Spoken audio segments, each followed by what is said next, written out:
Hello everyone. मैं संग्राम पवार और आज हम टीचिंग एप्टीट्यूड का दूसरा लेक्चर लेकर हाजिर हैं। जैसे कि आप सभी जानते हैं, ये सीरीज़ विशेष तौर पर जो है यूजीसी नेट और साथ में जो सेट की एग्ज़ाम होती है राज्य स्तर पर, उनकी परीक्षाओं में जो पेपर 1 वाला भाग है उसके लिए हम चला रहे हैं। इसके अलावा हमारी इतिहास की भी एक सीरीज़ चल रही है जिसमें दीपक वर्मा सर जो है विभिन्न टॉपिक्स पर चर्चा कर रहे हैं। ये वाला जो लेक्चर सीरीज़ है ये पेपर 1 से डील करेगा और पेपर 1 की तैयारी के लिए सबसे अच्छी बुक आप सभी जानते हैं कि मार्केट में जो उपलब्ध है मदान सर की है। तो हमारी जो है इसी पर चर्चा और उसके अतिरिक्त कुछ और चीज़ें जो मुझे मिलती हैं जो एग्ज़ाम पॉइंट ऑफ व्यू से इम्पोर्टेंट है, उस पर जो है मैं इस पूरी सीरीज़ में चर्चा करने वाला हूं। आज हम दूसरा लेक्चर लेकर आ गए हैं। पहला लेक्चर हमने डिस्कस कर लिया था बेसिक जो टीचिंग के बारे में था, उसमें सबसे पहले हमने शिक्षा के बारे में चर्चा की, उसके बाद शिक्षा जो विषय वस्तु उसके बारे में चर्चा की, फिर उसके बाद जो है हमने टीचिंग के बारे में जो है चर्चा प्रारंभ की थी। तो आज जो है हमारा इसी में दूसरा लेक्चर है। तो टीचिंग एप्टीट्यूड क्या होता है, इस पर मैंने लास्ट लेक्चर में चर्चा कर ली थी। अगर आपको A+ टीचर बनना है, नंबर 1 टीचर बनना है, तो उसके लिए आपके अंदर कुछ गुण होना आवश्यक है और इस कारण से ही ये पेपर रखा गया है, जिसमें जो है एक तरीके से चेक किया जाए कि टीचर में जो अध्यापन से संबंधित गुण हैं, क्वालिटीज़ हैं, वो है या नहीं। तो इसीलिए ये वाला पेपर जोड़ा गया। इस पेपर में जो टॉपिक हैं अलग अलग चैप्टर्स हैं। तो पहला चैप्टर जो है वो टीचिंग एप्टीट्यूड का है, शिक्षण योग्यता का है। हमारी चर्चा उसी पर चल रही है और आने वाले लेक्चर्स में हम जो है विभिन्न टॉपिक जो है उसको सारे को डिस्कस करने वाले हैं। और मान लीजिए जो दिसंबर साइकिल में परीक्षा हो रही है उस तक हमारी कोशिश है कि ये पूरे सीरीज को हम समाप्त कर देंगे। तो चलिए बिना समय गंवाए हम जो है चालू करते हैं। हमने जहां लेक्चर समाप्त किया था उसी के आगे जो है ये उसका कंटिन्यूएशन है। तो हम लोग जो है शिक्षण के बारे में पढ़ रहे थे, टीचिंग के बारे में पढ़ रहे थे, तो उसकी प्रकृति के बारे में। तो ये कुछ बेसिक प्रकृति है, ये आप अगर ना भी पढ़ें तो आपको जो है समझ में आएंगे ही कि टीचिंग क्या क्या रोल रहता है, उसका नेचर कैसा है, प्रकृति कैसी है। अब जैसे मैं खुद एक टीचिंग या अध्यापन का कार्य कर रहा हूँ, तो ये जो है डिफरेंट लेवल ऑफ लाइफ में लाइफ के विभिन्न स्तरों पर जो है काम करते रहता है। ये सबसे बड़ी मतलब आप जीवन भर सीखते ही रहते हैं। इसके बाद आप देखेंगे इसका नेचर कैसा है, तो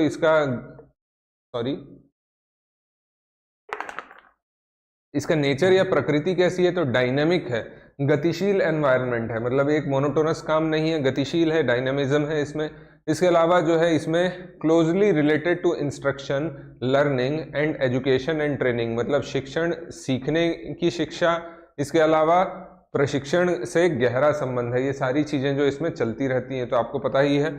ठीक, इसके बाद देखेंगे ये क्या एक इंटेलेक्चुअल एक्टिविटी है या बौद्धिक गतिविधि है। इसमें जो है आपके बुद्धि का इस्तेमाल होता है, बुद्धि का प्रयोग होता है शिक्षण में, तभी आप जो है सही तरीके से जो अपने शिक्षा जो स्टूडेंट्स हैं उनको ज्ञान दे सकेंगे। इसके अलावा इसे आर्ट और साइंस दोनों का है, ये कला के साथ साथ विज्ञान भी है।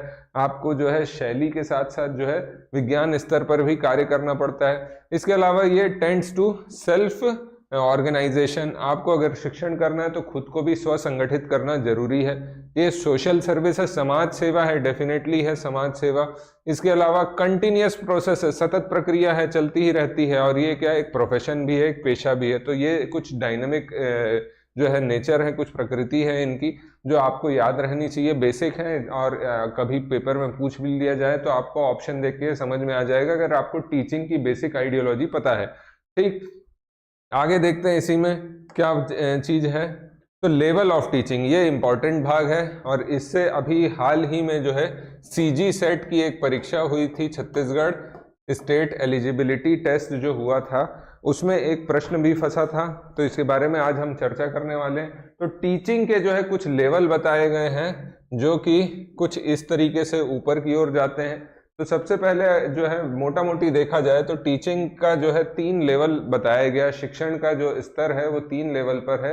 ये वाला तो जो एक तरीके से जो है स्वायत्त विकास का है, ऑटोनॉमस डेवलपमेंट का तरीका है, जो आपको जो है नेचुरली कोई भी व्यक्ति में डेवलप हो जाता है।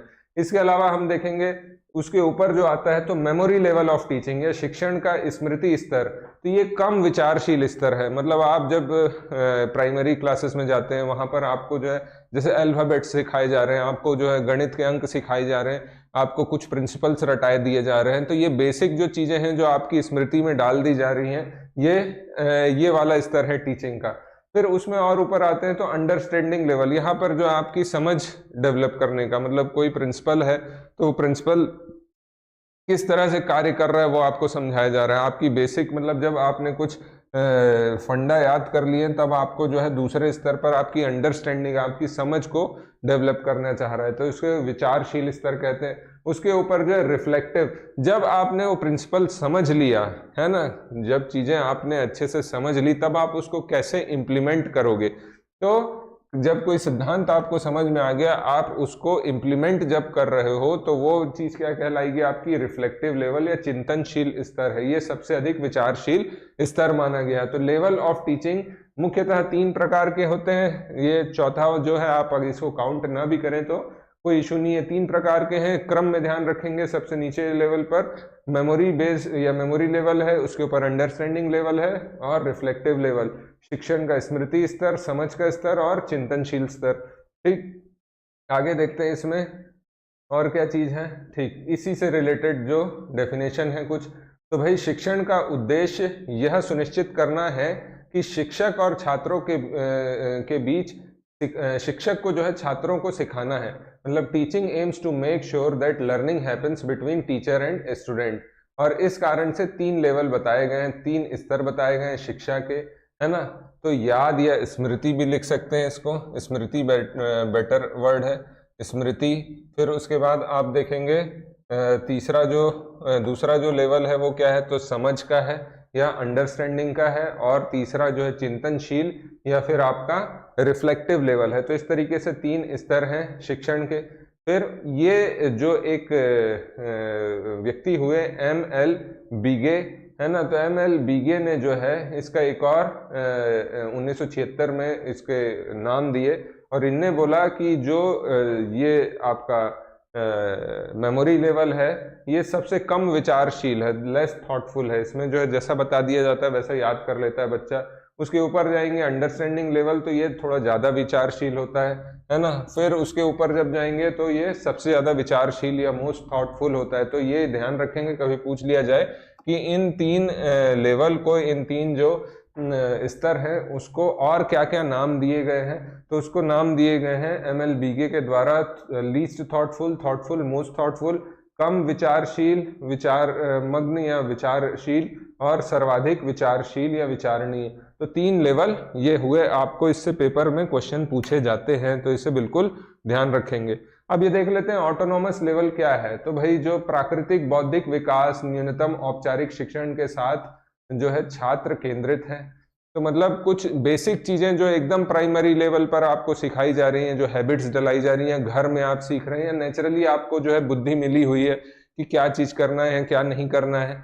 तो ये जो है ऐसा विकास स्तर बोला जा सकता है इसको, या ऐसा शिक्षण का स्तर बोला जाता है। शिक्षक कम निर्देशकीय भूमिका निभाता है, या आप जैसे बोल दें प्री प्राइमरी लेवल का जो होता है उस तरीके का, जिसमें जो है बेसिक चीजें सिखाई जाती हैं। शिक्षक की भूमिका सकारात्मक के बजाय नकारात्मक होती है।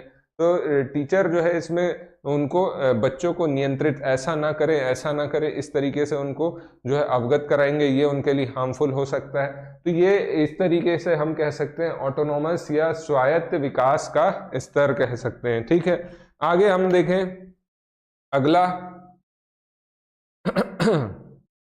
मेमोरी लेवल या स्मृति स्तर का। तो यहाँ जो है फाउंडेशनल स्टेज कहा जाता है। तो ये सीखने का मूलभूत चरण है। अगर आपको लर्निंग या अधिगम जो है उसका, इसको मूलभूत चरण कह सकते हैं। यहाँ पर मुख्य फोकस जो है तथ्यात्मक ज्ञान को याद रखने और धारण करने पर होता है। मतलब यहाँ पर जो है जो भी फैक्ट है, जैसे आपको जो है अल्फ़ाबेट्स रटा दिए गए स्कूल में, या आपको बेसिक जो फैक्ट्स हैं आपको जो पता रहने चाहिए, ग्रेविटेशनल फोर्स ऐसा काम करता है, ये आपको बेसिक जो चीज़ है वो रटा दी जो जा रही है, उसे हम कह सकते हैं ये लर्निंग का ऐसा वाला चरण होता है। इसमें जो है मेन फोकस किस में रहता है, तो स्मरण रखने में और उसको धारण करने में, मतलब मेमोराइजिंग और होल्डिंग द फैक्चुअल नॉलेज, जो तथ्यात्मक ज्ञान है उसको इस तरीके से रखे रहना। तो फीचर्स अगर इसके देखें तो सीधे समझ में आ जाएगा क्या, तो फैक्चुअल ज्ञान होगा, जैसा बता दिया जा रहा है वैसा याद कर लो। टीचर सेंटर्ड, जो टीचर बोलेगा वही जो है अंतिम होगा, मतलब शिक्षक केंद्रित होगा। स्मृति रट्टे, है ना, ये रटना जो होता है, या जो भी आप इसको कह सकते हैं, रोट मेमोरी जो होता है, रट्टा लगाना जो होता है वो। टेस्टिंग रिकॉल, मतलब स्मरण का परीक्षण, जो भी आपने टेस्ट किया है वो आपको ओरल टेस्ट के, मतलब जो भी याद किया है, जो भी पढ़ा है उसको जो है ओरल टेस्ट के माध्यम से या अलग अलग टेस्ट के माध्यम से जो है याद कराया जाता है, तो टेस्टिंग रिकॉल। अब यहाँ पर आप देखोगे ये कुछ इसके फीचर्स हो गए, और यहाँ पे शिक्षक का रोल जो है थोड़ा सा भिन्न है, और शिक्षक का रोल पूरा का पूरा उसी का मेन रोल है। कंटेंट प्रोवाइडर भी वही है, टीचर ही आपको जो है चीजें दे रहा है, आपको ये चीजें याद करनी है। उसके अलावा फैसिलिटेटर ऑफ जो है मेमोरीज, मतलब पूरी आपकी स्मृति जो है उसका सूत्रधार भी वही है। फिर आपकी प्रोग्रेस भी है, वो कौन मॉनिटर करते रहेगा, टीचर ही मॉनिटर करेगा आपकी प्रोग्रेस कैसी हो रही है, आप अच्छा कर रहे हैं कि नहीं, आपके में क्या सुधार लाना है, ये सारा कार्य किसका रहेगा, टीचर का रहेगा। तो रोल ऑफ टीचर कुछ इस प्रकार होगा। ठीक, आगे देखते हैं इसमें इसके टीचिंग मेथड क्या होगी, तो लेक्चर बेस्ड होगी। फिर अभ्यास कराए जाएंगे बार बार, है ना, प्रैक्टिस कराई जाएगी, रिपीटेशन दोहराया जाएगा, मतलब पहाड़े रटाए जाते थे जैसे स्कूल में टेबल रटाए जाते थे, तो इस तरीके से कुछ कह सकते हैं। इवैल्यूएशन अगर इसका देखें, मूल्यांकन कैसा होता है, तो टेस्ट याद कराकर पूछा जाएगा, या वस्तुनिष्ठ परीक्षा ऑब्जेक्टिव टेस्ट जो होते थे वो, या यहाँ पर जो है सीमित आलोचनात्मक सोच डेवलप करने पर, क्रिटिकल थिंकिंग पर ज्यादा जो है वेटेज नहीं दिया जाता, ये ध्यान रखेंगे।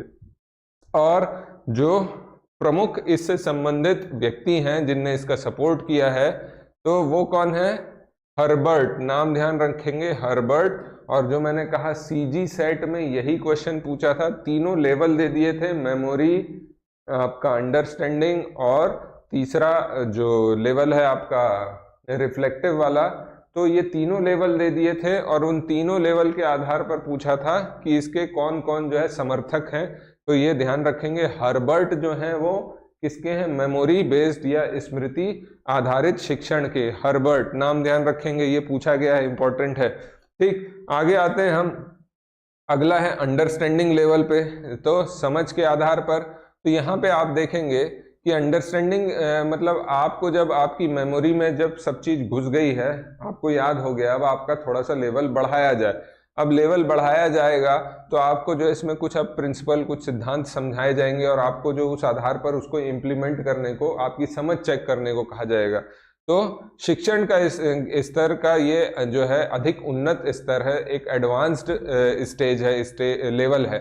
तो शिक्षण के स्तर को समझना एक अधिक विचारशील शिक्षण प्रक्रिया है, जिसमें छात्र अवधारणाओं से जुड़ते हैं और जैसे कि नाम से पता चलता है विषय वस्तु को समझते हैं, है ना। तो मतलब जो भी सब्जेक्ट मैटर है उसको अंडरस्टैंड करने की क्वेश्चन जो है, कंसेप्ट जो है उसको समझने की कोशिश करते हैं। ठीक, ये जो है memory plus insight as it goes beyond memorising the fact. तो ये स्मृति प्लस जो है अंतर्दृष्टि, क्योंकि ये केवल तथ्यों को याद रखने तक नहीं है ना, इसमें जो है विषय में महारत हासिल करने पे प्रयास दिया जाता है, मास्टरी करने की पर प्रयास दिया जाता है। मान लो अब आपने जो है पहाड़े रट लिए, तो पहाड़े रटने के बाद आपको जो है उसको इम्प्लीमेंट, डिवीजन कैसे होगा, मल्टीप्लिकेशन कैसे होगा, ये सारी चीजें जो है आपको सिखाई जा रही है। आपने नंबर भी सीख लिए तो उसका इम्प्लीमेंटेशन सीख रहे हैं। तो ये जो है फैक्ट के साथ जो है अब आपको समझना भी सीख रहे हैं। तो ये इस तरीके से जो है अंडरस्टैंडिंग लेवल पे जो है कार्य होगा, है ना। तो मेमोरी प्लस इंसाइट दोनों कार्य करेंगे इसमें, वही चीज फिर से आ गई है। फिर it provides an active role of both the pupil and the teacher for the assimilation of fact. मतलब तथ्यों को आत्मसात करने के लिए छात्रों और शिक्षक दोनों की सक्रिय भूमिका।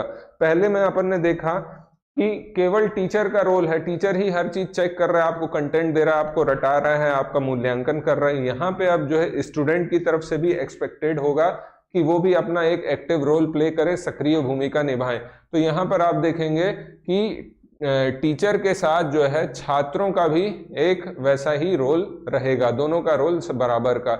यह सिद्धांत और अन्य प्रमुख महत्वपूर्ण तथ्यों के सामान्यीकरण के बारे में बात करता है। तो generalisation of principle and theory and other key important fact. इसके अलावा this helps to build the thinking level of a student to make use of their acquired knowledge on the basis of previously known facts and subject। तो यह पहले से ज्ञात तथ्यों और विषयों के आधार पर अपने अर्जित ज्ञान का उपयोग करने के लिए छात्रों के सोच स्तर को बनाने में मदद करता है। तो आप लोग को ये समझ में आ गया होगा ये किस तरीके से कार्य कर रहा है, बच्चों को किस तरीके से जो है उनमें क्वालिटी डेवलप करने की बात कर रहा है। वहाँ पे हर्बर्ट जो थे वो इसके समर्थक थे। अंडरस्टैंडिंग या समझने वाला जो स्तर है इसमें जो है मॉरिसन है, ध्यान रखेंगे मॉरिसन, ये पूछा गया था, है ना, मॉरिसन का जो है प्रमुख रोल है यहाँ पर। ठीक, फिर आते हैं अगला, अच्छा इसमें बचा है फीचर्स, देख लेते हैं भाई। विशेषता तो वही वैचारिक समझ को मजबूत करना है, ठीक, कंसेप्ट को डेवलप करना है, फैक्ट हो गया, अब कंसेप्ट डेवलप चालू होगा।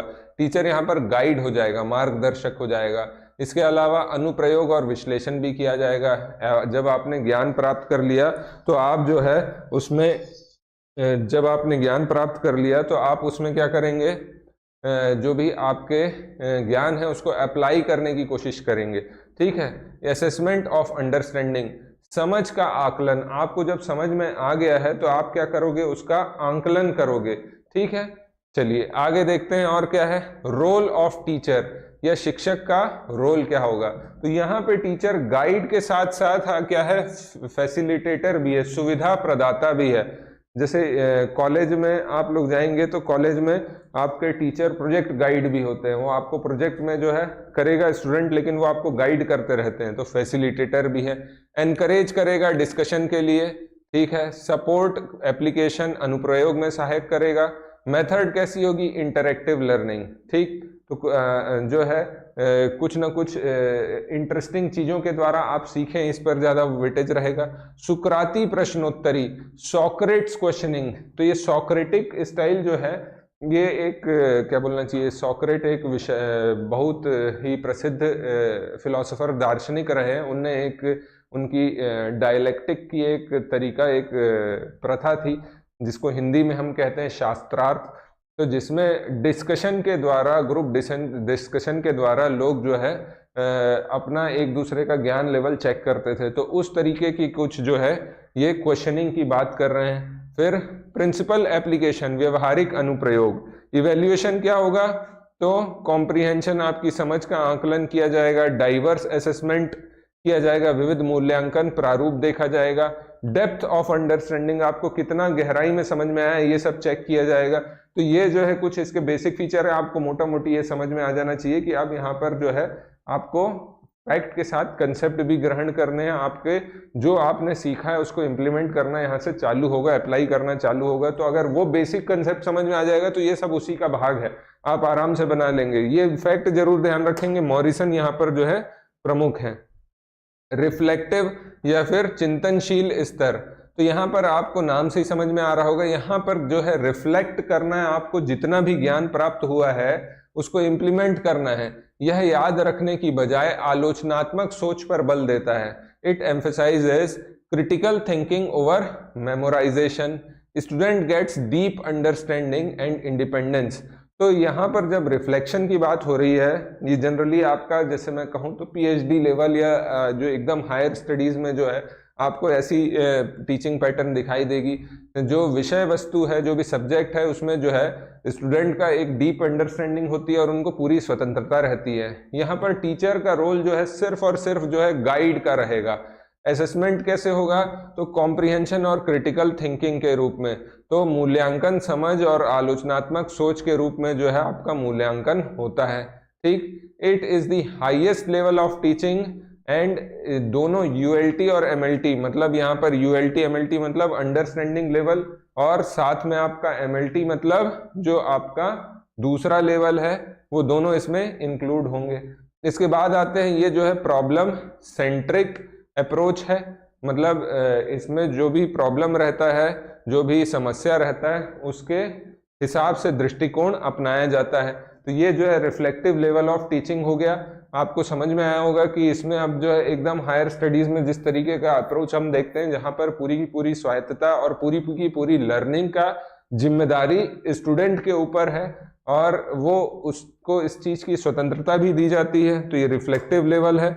इसके और कुछ चीज अगर देखें तो यह माना जाता है कि समस्या को हल करने के लिए छात्रों को किसी प्रकार का शोध दृष्टिकोण अपनाना होगा, रिसर्च अप्रोच अपनानी पड़ती है। Classroom environment is to be sufficiently open and independent.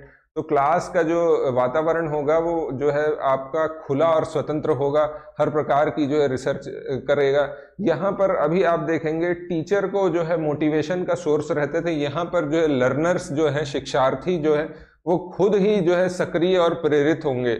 इसके अलावा इसका उद्देश्य शिक्षार्थियों में जो है चिंतनशील शक्ति, ये दिख रहा है आपको, चिंतनशील शक्ति का जो है विकास करना को विकसित करना है, ताकि वे तर्क है ना और कल्पना के द्वारा जीवन की समस्या को हल कर सकें और सफल और खुशहाल जीवन जी सके, है ना। तो रीजंस के द्वारा, लॉजिक के द्वारा, अपनी बुद्धि के द्वारा, कल्पना, इमेजिनेशन के द्वारा जो है प्रॉब्लम सॉल्व कर सकें, अपनी बुद्धि का प्रयोग करके, ऐसा जो है छात्र बनाने का इसमें जो है लक्ष्य रहता है।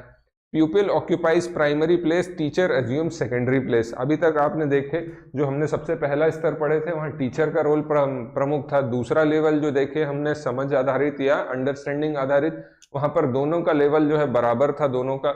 यहाँ पर अगर हम देखेंगे तो टीचर का लेवल जो है या टीचर का रोल जो है वो सेकेंडरी हो जाएगा और स्टूडेंट का प्राइमरी हो जाएगा। तो यहाँ पे ध्यान रखेंगे प्राथमिक जो है स्थान स्टूडेंट का होगा। और यहाँ पे कौन है प्रमुख, तो यहाँ पे ध्यान रखेंगे जो इसका समर्थन कर रहे हैं कौन है, तो हंट है। तो ध्यान रखेंगे सबसे पहले हमने देखा स्मृति वाला, उसमें कौन थे, हर्बर्ट मॉरिसन थे अंडरस्टैंडिंग वाले में, और रिफ्लेक्टिव वाले में कौन है, तो हंट है। तो हर्बर्ट मॉरिसन हंट, ये परीक्षा में क्वेश्चन पूछा गया था, इंपॉर्टेंट टॉपिक है ये आज के लेक्चर का। ठीक, इसमें देख लेते हैं फीचर्स क्या है टीचिंग के, इस प्रकार की टीचिंग के। तो महत्वपूर्ण क्या है, सोच विकास करना है, क्रिटिकल थिंकिंग, है ना, ऐसा डेवलप करना है। पूरी की पूरी क्या है, विद्यार्थी केंद्रित है। ठीक, इसके अलावा इसमें आप देखोगे चर्चा एवं विश्लेषण होता है, डिस्कशन और एनालिसिस, और समझ की परीक्षण। तो ये इतना आप देखोगे 4 पॉइंट्स हो गए, इसकी विशेषता है टेस्टिंग अंडरस्टैंडिंग। दूसरा, शिक्षक की भूमिका क्या होगी या रोल क्या होगा, तो ये फैसिलिटेटर, सुविधा प्रदाता और मार्गदर्शक।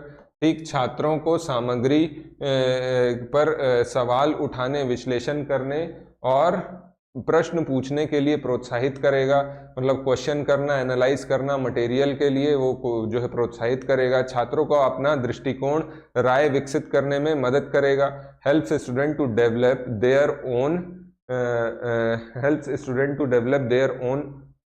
There own perspective and opinion.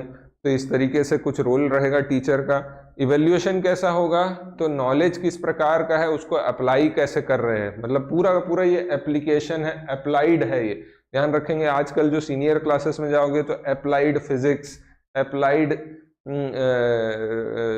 Science, इस तरीके से आप पढ़ते हैं। तो ये एप्लीकेशन है, नॉलेज का एप्लीकेशन दिखाई देगा यहाँ। Consist of an open ended question, projects, ऐसे एंड प्रेजेंटेशन। तो इस प्रकार की चीजें जो होंगी, तो जिसमें जो है आप अपने तरीके से जो है प्रेजेंट करेंगे, अपनी राय प्रेजेंट करेंगे, वो चेक किया जाता है। छात्रों को अपना व्यापक और आलोचनात्मक सोच का कौशल दिखाना होगा। Students have to show their comprehensive and critical thinking skill. तो ये प्रमुख है जो इसका इवेल्युएशन या मूल्यांकन की प्रक्रिया। ठीक है, चलिए, तो उम्मीद है ये आपको समझ में आया होगा। हमने 3 लेवल देख लिए, आज का बहुत इंपॉर्टेंट ये वाला भाग था। अब कुछ इंपॉर्टेंट कीवर्ड्स यहाँ हम देख लेते हैं। कॉग्निशन का मतलब क्या होता है, मेटाकॉग्निशन और इंडोक्ट्रिनेशन, इसका क्या मतलब होता है। तो कॉग्निशन जो है एक शब्द है ये आपको कॉग्निटिव थ्योरी ऐसा दिखाई देगा कई जगह। तो ये कॉग्निटिव का मतलब एक तरीके की ये मानसिक प्रक्रिया है, मेंटल प्रोसेस है, जिसमें जो है मेमोरी का, आपकी स्मृति का, attention, producing and understanding of language, reasoning, learning, problem solving and decision making. तो मतलब जो भी आप मानसिक प्रक्रिया के माध्यम से ये ऐसे कार्य कर रहे हैं, तर्क का प्रयोग करना, आपका जो है कोई भी चीज को सीखना, कोई आपकी समस्या का समाधान खोजना, निर्णय लेना, ये सारी चीज जो आप कर रहे हैं ये किसका भाग है? कॉग्निशन के तहत आता है। मेटाकॉग्निशन इसी का एक सब डिवीजन माना जाता है। ठीक, मेटाकॉग्निशन का मतलब होता है एक प्रकार का कॉग्निशन है। It is defined as the scientific study of an individual's cognition about his और हर कॉग्निशन, है ना। तो ये बेसिकली क्या है? एप्लीकेशन पार्ट है। तो मतलब एक साइंटिफिक स्टडी जब व्यक्ति करेगा अपने ही कॉग्निशन के बारे में, किस तरह उसको अप्लाई किया जाए, तो ये चीज जो है मेटाकॉग्निशन में आता है। तो ये वर्ड आप मोटा मोटी ध्यान रखेंगे, कभी परीक्षा में पूछ लिया जाए। और इंडॉक्ट्रिनेशन एक और शब्द है। तो इंडॉक्ट्रिनेशन जो है एक बहुत ही हायर लेवल का जो है शिक्षण पद्धति है, represent the highest level of teaching where beliefs and ideas are instilled in others. It often involves deliberate inclusion of certain ideologies in teachings. While teaching can exist without indoctrination, indoctrination inherently involves teaching. तो मतलब कुछ ideas होंगे, कुछ belief होंगे, कुछ faith होंगे, ये जो है संचारित किए जाते हैं दूसरे लोगों में, और ये जानबूझकर डेलिबरेटली इंक्लूजन किया जाता है सर्टन आइडियोलॉजीज को टीचिंग में। और टीचिंग के बिना इंडोक्ट्रिनेशन नहीं हो सकता, है ना। टीचिंग भली इंडोक्ट्रिनेशन के बगैर हो सकती है, लेकिन इंडोक्ट्रिनेशन के लिए टीचिंग आवश्यक है। तो कुछ आइडियोलॉजीज का जब इनपुट किया जाता है टीचिंग में, तो उसे ही इंडोक्ट्रिनेशन कहा जाता है। एक हायर लेवल ऑफ स्टडी या टीचिंग कहा जाता है इसको। तो ये तीन कीवर्ड आपको जो है ध्यान रखना है। आगे देखते हैं, इसी में हम यहाँ पर आ जाते हैं अब कुछ कम्युनिकेशन के बारे में। अब टीचिंग जो प्रोसेस है, टीचिंग प्रोसेस में कम्युनिकेशन होता ही है। या तो वन वे कम्युनिकेशन मेनली होगा, सीनियर क्लासेस में जाएंगे तो टू वे कम्युनिकेशन होगा। तो ये एक डायनामिक या गतिशील प्रक्रिया है।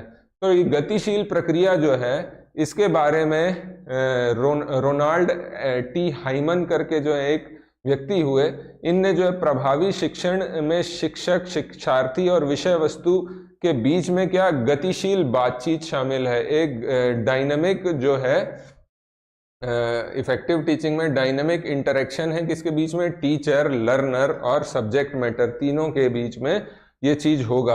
और एजुकेशन जो है, शिक्षा जो है, इस त्रिपक्षीय प्रक्रिया है जिसमें छात्र, शिक्षक और सामाजिक वातावरण शामिल होते हैं। तो और शिक्षा में ही जो है ये चीज पॉसिबल है। तो इस प्रकार से शिक्षा क्या है? एक डायनामिक प्रोसेस है ना, क्योंकि इसमें तीनों पक्ष जो है इन्वॉल्व हो रहे हैं। तो डायनामिक कम्युनिकेशन पॉसिबल है। तो आगे इसी में हम देखते हैं कि ये प्रभावी शिक्षण के लिए ना, इफेक्टिव टीचिंग के लिए डायनामिक कम्युनिकेशन आवश्यक है। तो ये वही चीज बोल रहा है, प्रभावी शिक्षण गतिशील संचार पर निर्भर करता है। Effective teaching relies on dynamic communication. Teaching is influenced by तीन जो है की फैक्टर बोल रहे हैं, तीन प्रमुख कारकों के द्वारा जो है शिक्षण प्रभावित हो रहा है। क्या क्या? इंडिपेंडेंट वेरिएबल, डिपेंडेंट वेरिएबल और मीडिएटिंग या मध्यस्थता या हस्तक्षेप करने वाले वेरिएबल। वेरिएबल मतलब जब भी आपको बोलूंगा तो वेरिएबल और कांस्टेंट दो चीज पढ़ते हैं, चर और अचर। चर ऐसे चीजों को बोला जाता है जिनमें बदलाव होता है। तो यहाँ पर हम देखेंगे कि जो इंडिपेंडेंट वेरिएबल या आपके जो स्वतंत्र प्रभावित करने वाले चर या वस्तुएं कही जा रही हैं, ये स्वतंत्र कौन है? तो शिक्षक इसमें इंक्लूड होंगे। तो एक आपकी प्रभावी शिक्षण में जो इंडिपेंडेंट वेरिएबल है या जो आपका स्वतंत्र चर है, वो हमेशा शिक्षक होगा, टीचर होगा। क्यों? क्योंकि वो इंडिपेंडेंट है, वो अपनी स्वेच्छा से जो है चीज़ों का शिक्षा देगा, चीज़ों के बारे में बताएगा, पढ़ाएगा। और वहीं पर हम अगर देखेंगे जो आश्रित चर है वो स्टूडेंट होंगे, क्योंकि वो निर्भर किस पर है, डिपेंडेंट वेरिएबल टीचर पर निर्भर है, ठीक। और तीसरा जो है आपका मीडिएटिंग या इंटरवीनिंग वेरिएबल्स, तो मतलब आप क्या विषय वस्तु पढ़ रहे हैं, आपका किस क्षेत्र में पढ़ रहे हैं, क्लासरूम में पढ़ रहे हैं, किस तरीके का वातावरण है, कब पढ़ रहे हैं, क्या पढ़ रहे हैं, बहुत सारी चीजें जो होंगी, वो अन्य चीजें किस माध्यम से पढ़ रहे हैं, ई क्लास पढ़ रहे हैं या फिजिकल क्लास पढ़ रहे हैं, तो ये सब जो है मीडिएटिंग वेरिएबल होगा। तो इफेक्टिव कम्युनिकेशन जो है इन पर इफेक्टिव टीचिंग जो है डायनेमिक कम्युनिकेशन है, और टीचिंग इन तीन कारकों से जो है प्रभावित होती है, आपको ध्यान रखना है। और रोनाल्ड एच हाइमन का बारे में भी जो बताया उसे ध्यान रखेंगे। अब यहाँ देखते हैं हम ऑब्जेक्टिव ऑफ एजुकेशन, ठीक है। तो शिक्षा के उद्देश्य क्या होंगे भाई?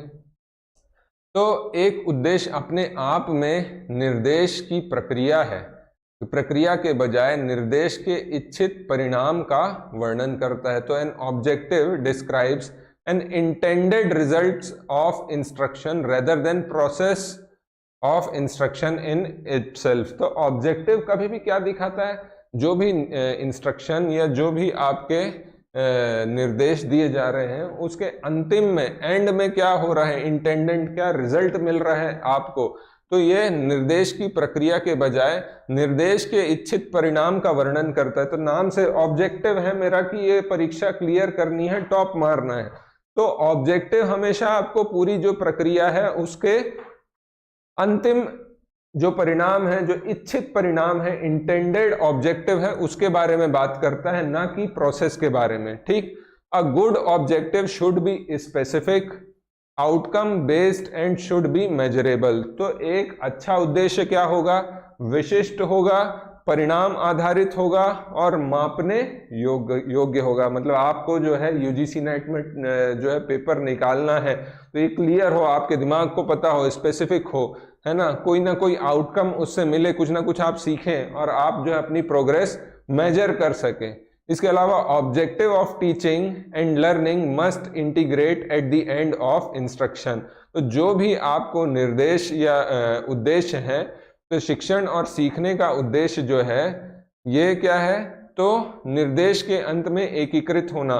तो जो भी आपने शिक्षण दिया और जो भी आपने सीखा, इसको जो है इंटीग्रेट करना। और इसी आधार पर अगर देखें तो इंस्ट्रक्शन ऑब्जेक्टिव जो है आपके, या निर्देश उद्देश्य जो है, उसको दो भागों में जो है क्लासिफाई करके पढ़ सकते हैं। और दो जो है इस क्षेत्र में व्यक्ति हुए जिनने जो है अपने कुछ सिद्धांत बताए हैं। एक जो है ब्लूम है और दूसरे गेंज और ब्रिक्स का वर्गीकरण है। इनने कुछ तरीके से जो है विभाजित किया किस तरीके से आपका इंस्ट्रक्शन ऑब्जेक्टिव तक प्राप्त किए जा सकते हैं। तो इन दोनों के बारे में हम लोग पढ़ लेंगे, इनसे भी प्रश्न पूछा जाता है। तो पहले हम देखते हैं ब्लूम्स क्लासिफिकेशन या ब्लूम का वर्गीकरण। तो ब्लूम का वर्गीकरण एक पदानुक्रमित ढांचा है, एक हायरार्किकल फ्रेमवर्क है कि जो कि एजुकेशन के ऑब्जेक्टिव और जो कॉग्निटिव प्रोसेस उसके बारे में, मतलब किस तरीके से जो है आप पूरा एजुकेशन प्रोसेस होगा और किस तरीके से आप जो कॉग्निटिव प्रोसेस है या जो आपकी संज्ञानात्मक प्रक्रिया है उसके बीच में किस तरीके से हायरार्की होती है, ये बताता है। ये किसने बनाया था, तो बेंजामिन ब्लूम नाम के व्यक्ति थे, उनने डेवलप किया है। और ये जो है इसको पूरा का पूरा 3 डोमेन में इसको विभाजित करते हैं, 3 क्या बोलना चाहिए क्षेत्रों में विभाजित करते हैं। तो पहला कॉग्निटिव या याद रखने का क्षेत्र है, या स्मृति क्षेत्र कह सकते हैं इसको, ठीक, स्मृति क्षेत्र। फिर दूसरा जो है वो है प्रभावशाली क्षेत्र या अफेक्टिव डोमेन, और साइकोमोटर डोमेन या साइकोमोटर क्षेत्र। ये 3 भागों में जो है पूरी प्रक्रिया को विभाजित करा है किसने, ब्लूम ने। तो ये पूछ सकता है आपको कभी भी कि ब्लूम हायरार्की में कितनी कैटेगरी है, तो ये 3 कैटेगरी आपको बिल्कुल याद रहना चाहिए, ठीक है। आगे देखते हैं इसमें। तो इस तरीके से इनने जो है कुछ इसका हायरार्की बताया, जैसे मैंने बताया था पूरा हायरार्की पर। तो पहला जो कॉग्निटिव डोमेन बताया इनने या स्मृति क्षेत्र जो बताया है, उसको अगर आप देखोगे किस तरीके से बता रहे हैं, तो ये सबसे पहले बात करेगा क्या, फंडामेंटल डोमेन है। कोई भी आपको शिक्षण या लर्निंग करना है या आपको टीचिंग या कुछ चीजें सीखना है तो उसमें ये फंडामेंटल सबसे बेसिक डोमेन है ना, of learning, focusing on development of intellectual capabilities encompassing thinking and knowledge. मतलब यह सीखने का मौलिक क्षेत्र है जो सोच और ज्ञान को शामिल करते हुए बौद्धिक क्षमताओं के विकास पर ध्यान केंद्रित करता है। तो मतलब ये जितनी भी आपकी सीखने की या लर्निंग की जो प्रोसेस है उसमें ये सबसे बेसिक चीजों पर, फंडामेंटल चीजों पर बात करता है। तो आपको जब अब कोई भी चीज अगर सीखनी है तो सबसे पहले उसमें अगर हम हायरार्की बोलें तो सबसे आवश्यक क्या है, ज्ञान। ये नीचे से ऊपर जा रहे हैं तो इस सिंपल फॉर्म में है ज्ञान, ठीक। फिर हम जब ज्ञान आपको मिलेगा तो आप उसमें समझ डेवलप करोगे, कॉम्प्रीहेंड करोगे, उसके बाद क्या करोगे, उसे अप्लाई करोगे, एप्लीकेशन वाला भाग आ जाता है। उसके ऊपर जब हम जाएंगे तो जब आप अप्लाई करोगे तो आप उसका एनालिसिस करोगे, विश्लेषण करोगे। उसके बाद क्या करोगे, जो विश्लेषण हुआ है उसमें से हम क्या करेंगे, संश्लेषण करेंगे, जो सही है उसको निकालेंगे, ठीक है, सिंथेसिस करेंगे। और एट द एंड क्या, वो सिंथेसिस करने के बाद उसका मूल्यांकन होगा। तो ये जो है उसका क्रम है, आपको क्रम में याद रहना चाहिए। कॉग्निटिव डोमेन का प्रोसेस का क्या है, तो it serves as the foundational platform for other domain. तो कोई भी लर्निंग आपको करनी है तो उसका यह चरणबद्ध सिंपल फॉर्म से कॉम्प्लेक्स फॉर्म तक जाते हैं, ये कॉग्निटिव फॉर्म है पूरा। तो ध्यान रखेंगे, सबसे पहले नॉलेज, आपको ज्ञान की जरूरत है, उसको कॉम्प्रीहेंड करेंगे, समझेंगे, उसके बाद अप्लाई करेंगे, फिर एनालिसिस या विश्लेषण, सिंथेसिस, और आखिरी में इवैल्यूएशन या मूल्यांकन, ठीक। आगे अगला देखते हैं अफेक्टिव डोमेन। ये थोड़ा सा वर्ड छोटा है, मेरे ख्याल में आपको दिखाई दे रहा होगा, एक पेज में आ नहीं रहा था। तो देखते हैं अफेक्टिव डोमेन या फिर जो है प्रभावशाली क्षेत्र। तो ये अफेक्टिव लर्निंग जो होगी इसमें आप देखेंगे प्रभावशाली क्षेत्र है, तो इसमें अब बेसिक फाउंडेशनल लर्निंग से कुछ एक्स्ट्रा फीचर आ जाएंगे। तो एक्स्ट्रा फीचर में आपके इमोशंस, मोटिवेशंस, कोऑपरेशन, एटीट्यूड, है ना, ऐसे बहुत सारे सोशल फैक्टर इंक्लूड होंगे। प्रभावशाली शिक्षण में सामाजिक कारकों से प्रभावित भावनाएं, प्रेरणा, सहयोग और दृष्टिकोण शामिल होते हैं, ठीक। It is vital for adapting to society and involves the sub levels like receiving and responding। तो ये बोल रहा है ये समाज में अनुकूलन के लिए महत्वपूर्ण है आपका अफेक्टिव डोमेन, और इसमें प्राप्त करना और प्रतिक्रिया देना जैसे आपके प्रमुख उप स्तर शामिल है, ठीक है। तो समाज में जो है ये सारी चीजें शामिल होंगी। फिर प्रभावशाली शिक्षा में समय लगता है और व्यवहार से संबंधित होती है। तो इफेक्टिव एजुकेशन जो है ये टाइम लेती है और ये आपके व्यवहार से संबंधित है। Affective domain also means valuing what is being learned and ultimately incorporating the values of discipline into the way of life। तो अब जैसे कि बार बार बात हो रही किसके, समाज के बारे में, तो वहां से जो है आप कोई ना कोई महत्व या वैल्यू या कोई ना कोई मूल्य जो है आप सीखेंगे, ठीक।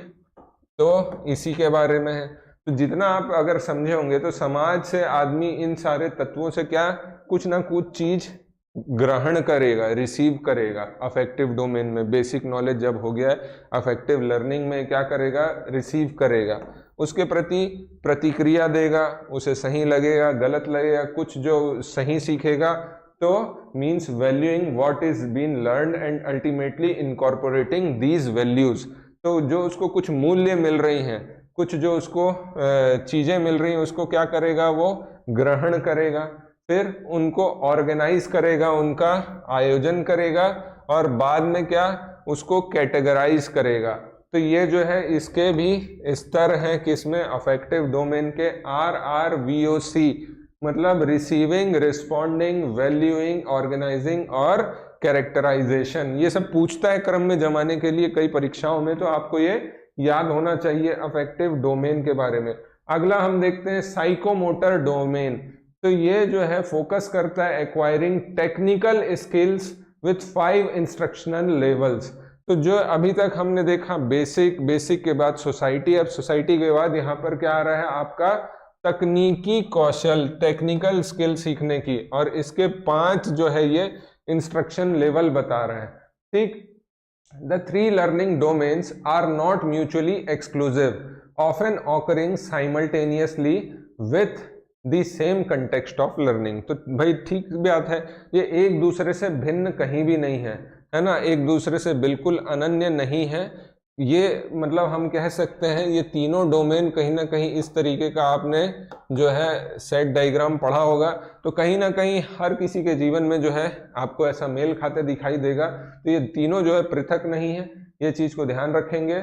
और क्या इसमें बताया जा रहा है, तो इसमें भी जो है 5 चरण बताए जा रहे हैं। सबसे पहले अनुकरण करना, इमिटेशन करना टेक्निकल स्किल्स के बारे में, मैन्युपुलेशन करना, कार्य साधन करना, प्रिसीशन सुस्पष्टता लाना उसमें, आर्टिकुलेशन ग्रंथन करना या जोड़ना, और नेचुरलाइजेशन या समीकरण करना। तो ये इसके प्रमुख साइकोमोटर डोमेन के क्या है पॉइंट्स है जो आपको ध्यान रखना है। ये चरणबद्ध तरीके से होगा, ये बिल्कुल ध्यान रखेंगे। ठीक, अगला आ जाता है Gagne and Briggs classification and of teaching and instructional objective. तो यहाँ पर ध्यान रखेंगे, ये जो है इनने बताया है कि जो भी क्लासिफिकेशन या लर्निंग आउटकम होता है ये 5 कैटेगरी बताई हैं, इसी पर होगा, है ना, ये 5 कैटेगरी पर ही होगा। तो आप ये कैटेगरी भी अगर ध्यान रख लोगे तो बहुत सही है। पहला बोल रहा है इंटेलेक्चुअल स्किल या बौद्धिक क्षमता, जो भी है बौद्धिक कौशल।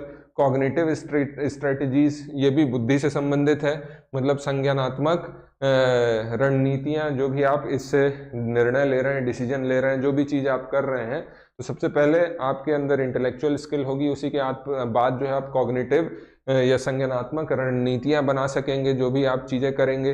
वर्बल मौखिक जानकारी भी होनी चाहिए। तीसरा बोल रहा है मोटर स्किल्स होना चाहिए, टेक्निकल नॉलेज वाला।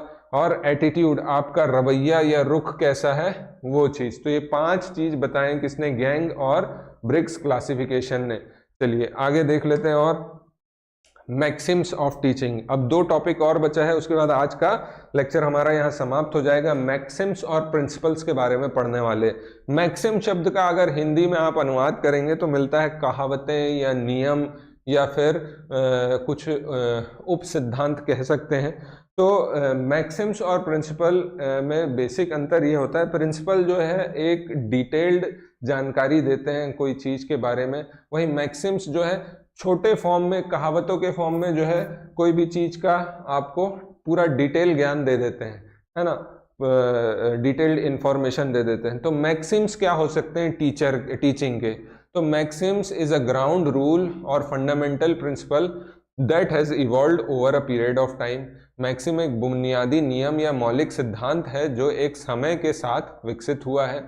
It is guide for future action और बिहेवियर, यह भविष्य की कार्यवाही या व्यवहार के लिए मार्गदर्शक है। Teaching has always its own set of Maxim's, है ना, शिक्षण के अपने स्वयं के मैक्सिम्स या नियम हैं जिन पर चर्चा की गई है। तो शिक्षा जो है, यह शिक्षण प्रकृति जो है, आप देखोगे सिंपल से कॉम्प्लेक्स की ओर जा रही है, सरलता से जटिलता। आपको बचपन में सरल चीजें बताई जाएंगी, धीरे धीरे आप कॉम्प्लेक्स चीजों की ओर जाओगे। नोन से अननोन, पहले जो चीजें पता है उसके बारे में, फिर अननोन की ओर जाते हैं, फिर सीन से अनसीन, जो दिख रहा है, फिर उसके बाद अनसीन में जाएंगे।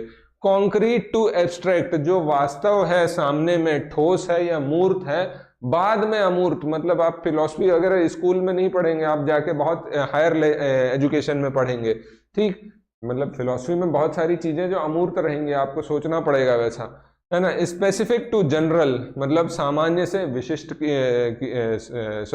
विशिष्ट की ओर जाएंगे, इस पे उल्टा हो गया, ये सामान्य से विशिष्ट, ठीक। होल देन पार्ट्स, पहले जो है आप पूरा का पूरा, फिर उसके विशिष्ट पार्ट्स में स्पेसिफिक चीज में जाएंगे। इनडेफिनेट टू डेफिनेट, फिर साइकोलॉजिकल टू लॉजिकल, एनालिसिस से सिंथेसिस या विश्लेषण से संश्लेषण, फिर आपका है प्रमोट सेल्फ स्टडी या सेल्फ स्टडी को बढ़ावा देना। तो ये कुछ जो है इसके मैक्सिम्स है, बेसिक जो है नियम है शिक्षा से या शिक्षण से संबंधित, टीचिंग से संबंधित। तो ये आपको ध्यान रखना है, ये डायरेक्ट कभी पूछे भी जा सकते हैं, तो आपको पता रहे कि मोटा मोटा आइडियोलॉजी क्या होती है। आपकी शिक्षण के मैक्सिम से रिलेटेड। इसके बाद देख लेते हैं हम प्रिंसिपल्स के बारे में, सिद्धांत। तो ये भी जो है मैक्सिम से संबंधित हैं। और टीचिंग मेथड में जो है हमको दो प्रकार के सिद्धांत मिलेंगे, कुछ जनरल रहेंगे सामान्य सिद्धांत, और कुछ क्या रहेंगे आपके साइकोलॉजिकल या फिर मनोवैज्ञानिक सिद्धांत। जनरल में बेसिक है, आपको देख के पढ़ के समझ में आ जाएंगे, मैं इस पे ज़्यादा डिटेल में क्या ही बताऊं आपको। जो है कोई भी शिक्षक बनना चाहता है तो उसको ये सारी चीज़ें पता होगी। शिक्षण में एक दिशा होगी, है ना। सामान्य प्रिंसिपल में अगर देखें हम तो दिशा होगी, डायरेक्शन होगा, एक्टिविटी बेस्ड लर्निंग होगी, गतिविधि आधारित शिक्षा होगी, इंटरनेट ड्रिवन जो है शिक्षा होगी, लाइफ सेंट्रिक लर्निंग होगी या जीवन केंद्रित शिक्षा होगी, क्लियर ऑब्जेक्टिव होंगे, एकदम स्पष्ट उद्देश्य होंगे, ठीक बात। एक्नॉलेजिंग इंडिविजुअल डिफरेंस, व्यक्तिगत मतभेद को स्वीकार करना। इसके अलावा थॉटफुल सिलेक्शन, फिर सिस्टमेटिक प्लानिंग, कंसेप्चुअल डिवीजन, वैचारिक विभाजन, रिवीजन प्रिंसिपल, पुनरीक्षण सिद्धांत। उसके बाद है क्रिएशन एंड रिक्रिएशन प्रिंसिपल, सृजनात्मक और मनोरंजन सिद्धांत, डेमोक्रेटिक एंगेजमेंट प्रिंसिपल, लोकतांत्रिक सहभागिता सिद्धांत, सबको इन्वॉल्व करके, सबको मिला करके जो है साथ में लेकर चलना है। तो ये कुछ जो है सिद्धांत होंगे। थॉटफुल सिलेक्शन, विचारशील चयन, आपको जो है सही तरीके से चयन करना है शिक्षण में। तो सारे जो है ये शिक्षण के प्रिंसिपल हैं जो एक टीचर के पास होने चाहिए, एक अच्छे टीचिंग के लिए जो है अनिवार्य ये सारे प्रिंसिपल हैं। इसके बाद इसी में आप देखेंगे साइकोलॉजिकल प्रिंसिपल, तो मनोवैज्ञानिक, तो प्रेरणा, मोटिवेशन या इंटरेस्ट बढ़ाना, किसी का आपको जो है उसकी रुचि बढ़ाना है, प्रेरणा बढ़ाना है, तो मोटिवेशन या इंटरेस्ट जो है शिक्षण में सबसे ज़्यादा जरूरी है। अगर इंटरेस्ट नहीं होगा तो वो अच्छा शिक्षण नहीं कर पाएगा। रिक्रिएशनल प्रिंसिपल, मनोरंजन सिद्धांत होना चाहिए, ठीक है। रिपीटेशन एंड एक्सरसाइज प्रिंसिपल, दोहराव और व्यायाम का सिद्धांत। क्रिएटिविटी एंड सेल्फ एक्सप्रेशन, रचनात्मकता और आत्म अभिव्यक्ति का सिद्धांत। सिंपैथी और कोऑपरेशन, मतलब सहानुभूति और सहयोग का सिद्धांत। रीइंफोर्समेंट, सुदृढ़ीकरण सिद्धांत। रेमेडियल टीचिंग या उपचारात्मक शिक्षण सिद्धांत। तो ये सारे जो है एक साइकोलॉजी से जुड़े हुए हैं, है ना, मतलब मनोविज्ञान से जुड़े हुए हैं ये सारे सिद्धांत। तो आपको जो है अपना जब भी ऑप्शन में ऐसा दिखाई दे तो थोड़ा सा आपको बुद्धि का प्रयोग करके जो है ये साइकोलॉजिकल सिद्धांत होगा या आपका एक सामान्य सिद्धांत होगा, वो आपको पढ़कर काफ़ी हद तक समझ में आएगा। आपको बेसिक कंसेप्ट ध्यान रखना है कि सामान्य प्रिंसिपल जो एक शिक्षण के तौर पर या टीचिंग के तौर पर एक शिक्षक को के पास होने चाहिए, और एक कुछ साइकोलॉजिकल किस तरीके से जो है वो साइकोलॉजी से डील करे, मनोविज्ञान से डील करे शिक्षण की पूरे प्रोसेस में। तो ये कुछ सिद्धांत होंगे। इसके बाद जो है अब हमारा इस चैप्टर में बचा है जो भाग, वो ज़्यादातर जो है शिक्षण के जो है अलग अलग प्रकार जो है किस प्रकार से हो सकता है, ऑनलाइन हो सकता है, ऑफलाइन हो सकता है। ऑफलाइन अगर हो रहा है तो वो आपका कितना इंटरेक्टिव है, या किस तरीके से ब्लैक बोर्ड में हो रहा है, या इंटरेक्टिव मीडिया से हो रहा है, या इस तरीके से हम जैसे पढ़ रहे हैं ऑनलाइन साधन से हो रहा है। पीयर टू पीयर एजुकेशन भी होती है, समूह में भी एजुकेशन होती है। ये सारे जो अलग अलग प्रकार हैं इस पर हमारी जो है चर्चा होगी अगले लेक्चर में। और उसके बाद जो है कुछ फिलॉसफी भी हैं जो एजुकेशन से संबंधित है, कुछ सिद्धांत हैं एजुकेशन से संबंधित, उसके बारे में जो है आखिरी में चर्चा करेंगे। वो थोड़ा सा बड़ा लेक्चर होगा। कोशिश है मेरी कि और 2 लेक्चर में टीचिंग एप्टीट्यूड वाला जो है चैप्टर पूरा समाप्त कर लिया जाए। तो आपका ये एक चैप्टर इस बुक और प्लस एक्स्ट्रा जो हम देख रहे हैं उन दोनों से हम कवर करने की कोशिश करेंगे। तो ये हुआ आज का हमारा लेक्चर टीचिंग एप्टीट्यूड का। उम्मीद है आपको समझ में आया होगा, और पहले लेक्चर में काफ़ी लोग ने जो है हमारी सराहना की, और इसको और ज़्यादा शेयर करिए ताकि ज़्यादा से ज़्यादा लोगों तक के जो है ज्ञान पहुँच सके और सहायता हो सके। तो मिलते हैं अगले लेक्चर में, तब तक के लिए all the very best. Thank you very much.